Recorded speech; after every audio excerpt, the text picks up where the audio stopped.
Ipinagpasalamat ni Brian Jake na hindi siya na-disbar dahil tinanggap na Integrated Bar of the Philippines ang paliwanag niya at ang kagustuhan niyang matuloy pa sana ang kasal nila ni Leia. Subalit itinuring na siyang kaaway ng mga Saavedra, bagay na hindi niya inakalang mangyayari.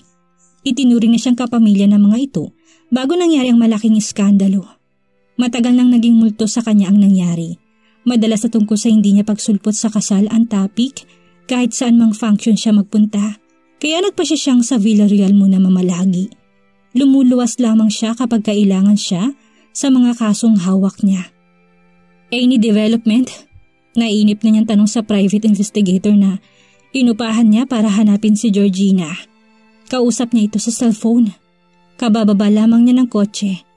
Nagkasino siya sa Villarreal Garden Hotel. Wala pa sir. Na-check na namin ang manifesto ng mga domestic flights this past 2 months. Pero walang Georgina Barameda. But I'm still checking on international flights, sir. Bigyan niyo pa po ako ng kaunting panahon. Okay, pero gusto ko na sana ng resulta as soon as possible. Hindi ako titigil hanggat hindi ka nakikita, Georgina. It was Jethro's birthday, kaya nagkaroon ng small party para sa mga close friends dito sa sarili nitong villa. Siyempre pa'y naroon si Brian Jake. Alam mo na ba tungkol sa wedding na idaraos dito next week, Brian? Mahinang tanong ni Adonis sa kanya. Inakbayan siya nito at iginiya sa porch ng villa. Hindi pa, pero hindi nakakapagtakang maging paboritong wedding venue ang Villarreal. In fact, yun din ang unang plano namin nila yan noon. Hindi pa rin niya maiwasang manghinayang at maging bitter sa tuwing nababanggit ang hindi natuloy na kasal nila ng dating nobya. Pero masasyak ka kapag nalaman mo kung sino ikakasal. Kumunot ang noon niya. Sino? Si Leia pare. What? Muntik na niyang mabitawan ng basong hawak. Totoo ba yan, Jet? Yeah. How did you know about it? Martin Montero told me. In fact, pinsan niya mapapangasawa ni Leia. The wealthy businessman, si Wilhelm Montero. Gusto niyang durugin sa kanyang kamay ang hawak na basong may laman pang alak. Nakuyom niyang palad ng walang hawak at lumikha ng tunog ang pagtatagis ng mga bagang niya. How could she do this to me? Puno ng galit ang tanong niyang yun. Masyadong masakit sa ego kung ginawa niyang ito, Jethro. Napakadali niya akong naihanap ng kapalit. Parang napakadali niya nakalimutang 4 months ago lang ay kami ang dapat na ikinasal. Hindi nga ako makapaniwala when I heard the news. Hindi ba't ganun na lang ang galit ng mga Saavedra nang hindi ka nakarating sa wedding niyo? Nag-attempt pa nga sila yan ng suicide dahil masyado niyang dinamdamang hindi pagkatuloy ng kasal. Then here she was, magpapakasal na sa ibang lalaki. Just like that, para lang siya nagpalit ng gulong ng kotse. Masamang masama ang kanyang loob. Baka naman gusto ka lang niya pasakitan, pare. What do you think? I don't know, Jet. Iritado siyang umiling. I love her. At malaking insulto sa pagkalalaki kung ginawa niyang ito. Sinaid niyang lamang alak na hawak niyang baso. Kumuyom ang kamao niya. Pagkatapos na hindi siya nakarating sa kasal nila ni Leia, nothing seemed right. Kung kaya't lalong umiigting ang kagustuhan niya matagpuan na si Georgina para panagutin ito sa mga gulong idinulot nito sa buhay niya. I have to find that tramp. Nabalitaan ni Georgina ang pagtungo ni Brian Jake sa Amerika. Yun ang huling impormasyong naibigay sa kanya ng inuupahan niya. Pero malamang na magpapalipas lang siya na sama ng loob o kahihiyan. There was triumph in her smile. Nabalitaan din kasi niya ang pagpapakasal ni Leia kay Wilhelm Montero, isang kilalang movie producer. Kaya nagdesisyon na siyang bumalik sa Maynila mula sa Baguio. Ilang ulit na siyang tinawagan ng daddy niya at itinanong kung kailan niya balak bumalik sa Vancouver. Ngunit isa lang ang sinasagot niya. I'm still enjoying my life here, Dad. Hindi pa ako tapos kay Attorney Brian J. Cargiles, kaya wala pa akong planong bumalik dyan. Marami pa siyang plano laban dito. Hindi pa niya ito nawawasak ng tuluyan, kaya hindi siya dapat lumayo. Gusto pa niya ito matanggalan ng karapatang magpatuloy sa propesyon nito bilang abogado. Nang araw na iyon, ay makikipagkita siya sa kaibigan at dating kasama niya sa boarding house na si Maan. Ilang beses silang nagkatawagan at gusto nitong magkita sila. Gusto siya nitong gawing bridesmaid sa nalalapit nitong kasal. Bago siya tumuloy sa bahay nito sa Project 4, ay duman muna siya sa Red Ribbon, Aurora Boulevard branch para bumili ng cake. Pabalik na siya sa kanyang kotse nang maramdaman niya ang paglapit ng isang lalaki sa likuran niya. Bago pa niya ito malingon, ay hindi na siya nakakilos dahil may itinutok na ito sa kanyang tagiliran na isang malamig at matigas na bagay. Huwag kang sisigaw o gagawa ng kahit anong gulo. Get into the car. Doon ka sa passenger seat. Nayanig si Georgina nang makilala ang boses na yun. Maging ang men's cologne nito ay pamilyar na pamilyar sa kanya. Nakatatak na sa isip niya ang tinig na yon at sa kanyang pang-amoy ang pabangong yun. Dahil yun din ang makapangyarihang tinig na nagdiin sa kanya sa isang kasalanang hindi niya ginawa. At yun din ang maimpluwensyang tinig na naglagay sa kanya sa rehas na bakal. Sandali lamang siyang nabigla. Galit ang nabuhay sa dibdib niya nang matiyak na si Brian Jake ang lalaking yun.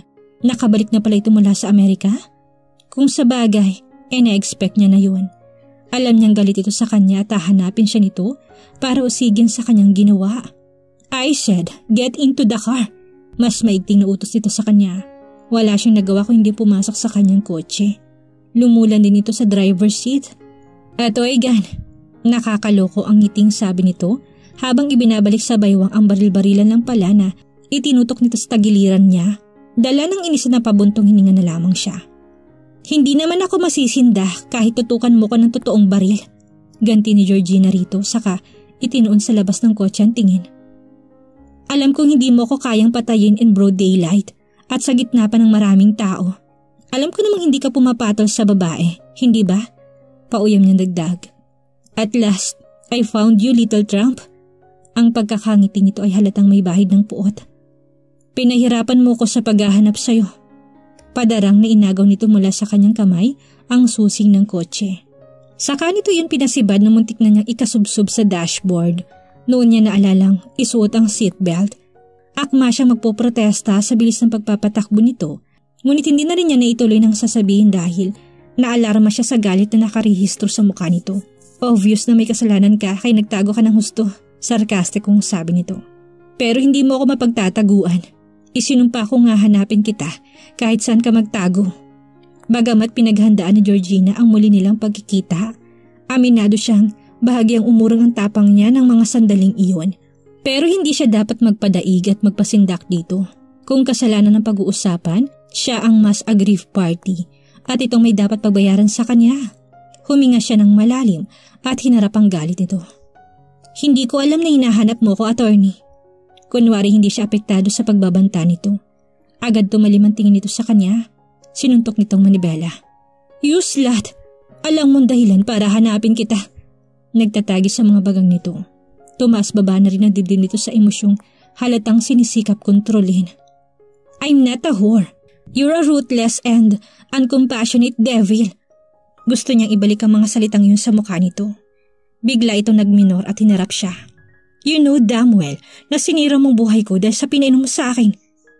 Hindi yun pasigaw ngunit halos mag-echo sa loob ng kotse ang baritonong tinig nito. Nakiraan ng sandaling katahimikan bago siya sumagot. Sinikap niyang patatagin ng boses. Nakikisimpatya lang ako kay Mami Chato. Nakita ko kasi may katwiran siya. Hindi kayo bagay ni Leia. Shit! What right do you have to interfere with my personal affairs? Ang mga mata nito ay halos magbaga sa galit. Baka nakakalimutan mo si Lola Charito lang ang concern mo. Sumunod lang ako sa pakiusap ni Mami Chato. Ayon sa kanya hindi raw niya sinabi sa yung lagyan mo ng pampatulog ang ipaiinom mo sa akin para hindi ako makadalo sa kasal namin ni Leia. Alam mo ba kung anong gulong ginawa mo sa buhay ko? You deserve it, Attorney Argiles. Nag-aalala lang ako para sa lola mo. Ang hindi mo kasi alam, masyado siyang na-upset dahil hindi niya napagbago ang isip mo. Itinuloy mo pa rin ang pagpapakasal kay Leia. Don't give me that bullshit. Lalong nagdilim ang ekspresyon ng mukha nito.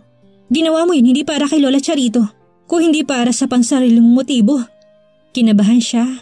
Alam na kaya nito kung sino siya? Kung anong intensyon niya sa pagdating niya sa buhay nito? Nag-iilusyon ka magkakagusto ako sa'yo kahit inaakit mo ko. I must admit, muntik nang mangyari yun. Pero may word of honor ako. At hindi ko tatalikuran ng babaeng pinangakuan ko ng kasal dahil lang sa pangaakit ng isang babaeng nag-iilusyong mapansin ko. Hindi ako ilusyonada, damn you! At nang makita mong hindi successful ang plan A, ang plan B mo naman ang ginawa mo. Alam mo ba kung anong gulong dinala mo sa buhay ko, ha?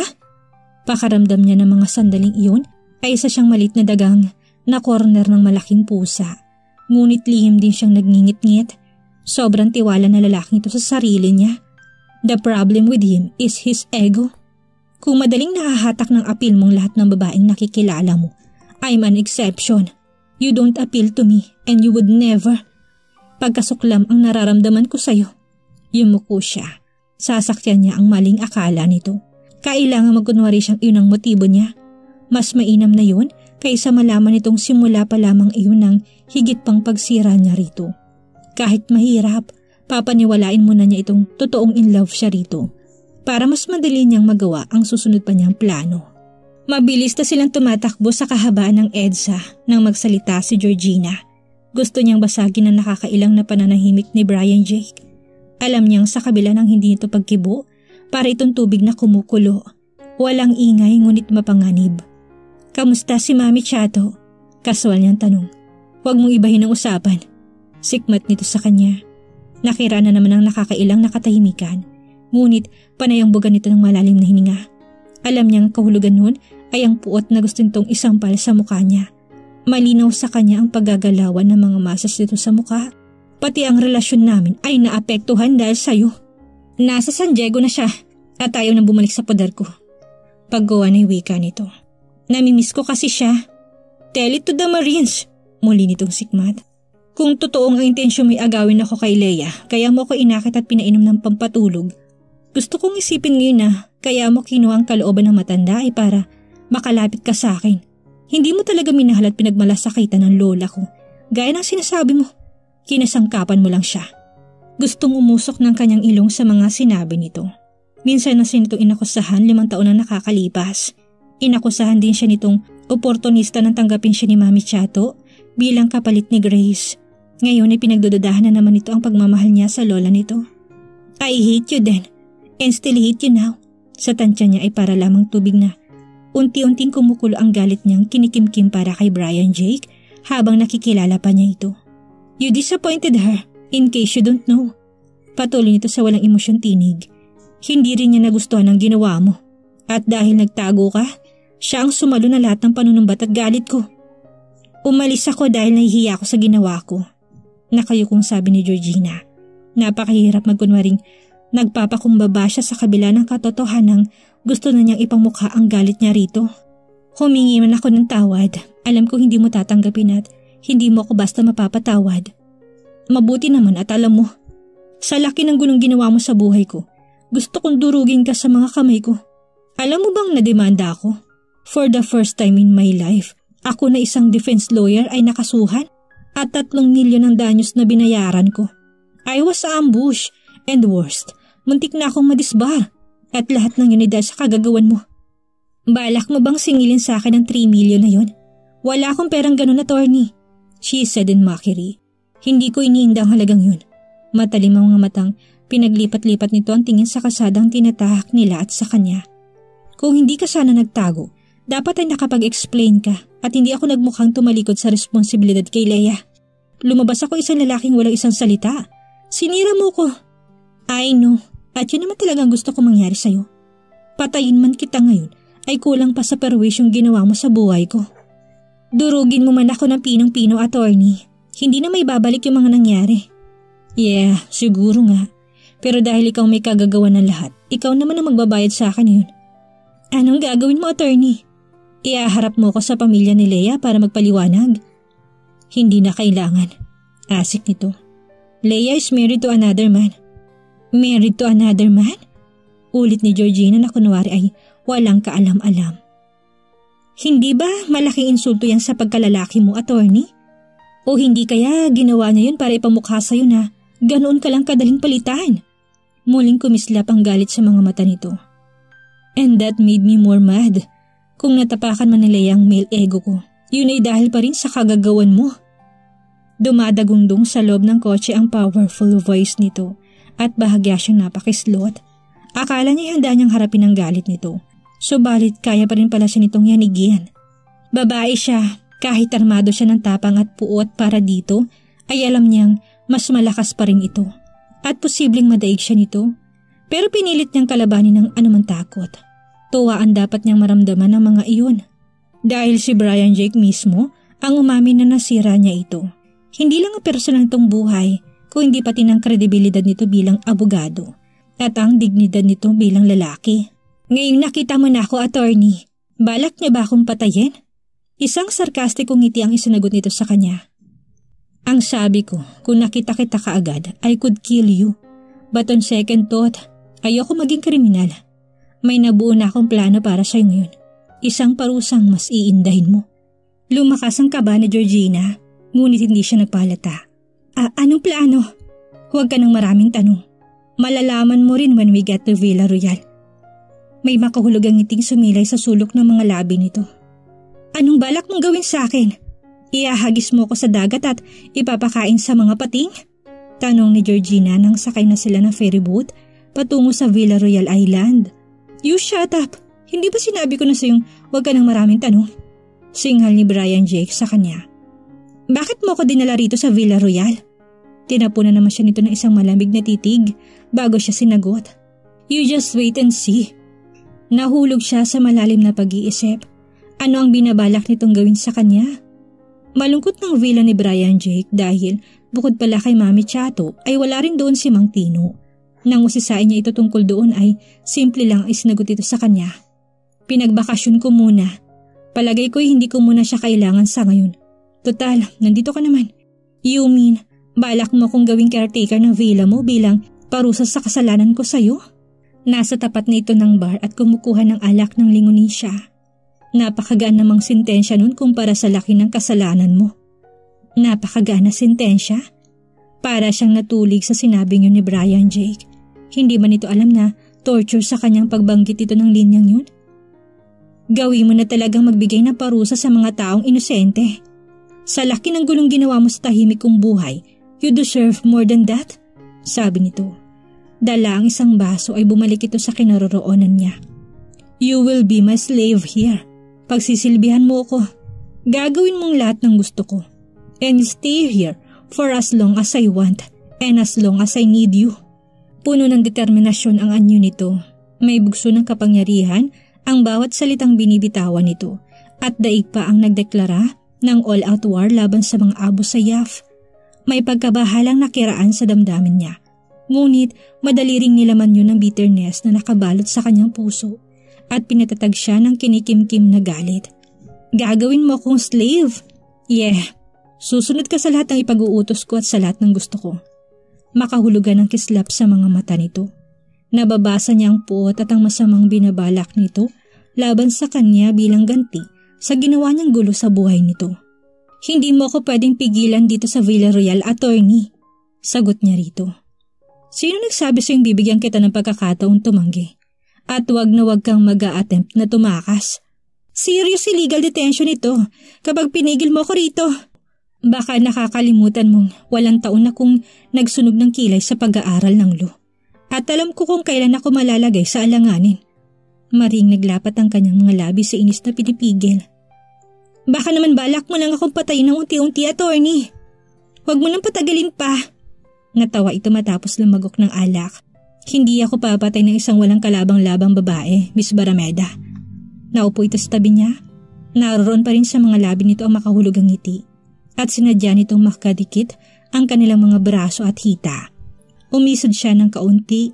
Umisod ulit siya, ngunit nasa sulok na siya ng mahabang sofa sa tabi ng armrest. At kahit anong iwas at paglaban niya, ay hindi siya nagtagumpay na baliwalain ang ganoong nearness nila ni Brian Jake. Para siyang napapaso sa pagdadaiti ng kanilang mga balat. Paano kung ikaw naman ang painumin ko ng drinks na may pampatulog at paggising mo'y napagsamantalahan na kita? Napalunok siya. Was this some kind of harassment? O simula na yung parusa nito sa kanya sa ginawa niya? Ano ba talagang balak mong gawin sa akin dito, attorney? Matatag niyang tanong. Kunwari hindi siya apektado. Like I told you, pagsisilbihan mo ko. Anong klaseng pagsisilbi? Ipagluluto? Ipaglalaba? Ipaghahain? Paglilinaw niya. They are included.